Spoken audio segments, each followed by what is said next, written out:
Hello বন্ধুরা, আশা করি সকলেই ভালো আছেন। কাজের ফাঁকে মনে পড়লো কালকে বাংলাদেশ খুব ভালো খেলছে।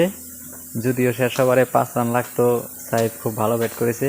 সুপার ওভারে তো একেবারে জাতা খেললো বাংলাদেশ। 1 বলে 5 রান হওয়ার পরও 5 বলে 6 রান নিতে পারলো না। আর খুবই অবাক হয়েছি যে রিশাদ এত সুন্দর ব্যাট করেও সুপার ওভারে নামতে পারে নাই। আর রিশাদের সাথে সম্ভবত সোহান হইলে ভালো হতো। তো ব্যাড লাক, ভাবছিলাম বাংলাদেশ জিতবো। রাত জেগে খেলা দেখলাম, কোরিয়ান সময় প্রায় 12:30 পর্যন্ত খেলা দেখলাম, কিন্তু তারপরও বাংলাদেশে জিতাই পারলাম না দোয়া টোয়া কইরেও। তো আশা করি সামনের ম্যাচে বাংলাদেশ জিতবো, জিতা অবশ্যই সিরিজও জিতবো।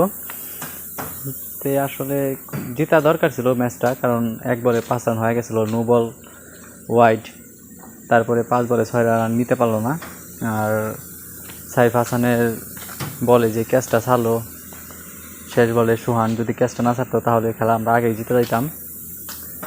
সুপার ওভারে মেহেদি মিরাজও একটা ক্যাচ ছাড়লো, ওই ক্যাচটা যদি না ছাড়তো তাহলেও খেলাটা আমরা জিতে যাই। তো ব্যাড লাক, কালকে অনেক চেষ্টা করার পরও বাংলাদেশ জিতে পারে নাই।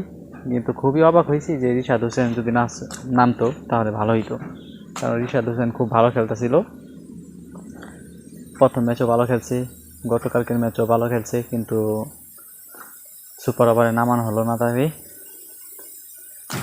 সবাই দোয়া টোয়া কইরেন বাংলাদেশ যাতে পরের ম্যাচ সিরিজ জিততে পারে। যদি বাংলাদেশ তো আগে ওয়ানডে ফরম্যাটে খুব ভালো খেলতো, এখন ওয়ানডে ফরম্যাটে বেশি একটা ভালো করতে পারতেছে না। তো ভালো থাকবেন সবাই, বাংলাদেশ টিমের জন্য দোয়া করবেন। ধন্যবাদ।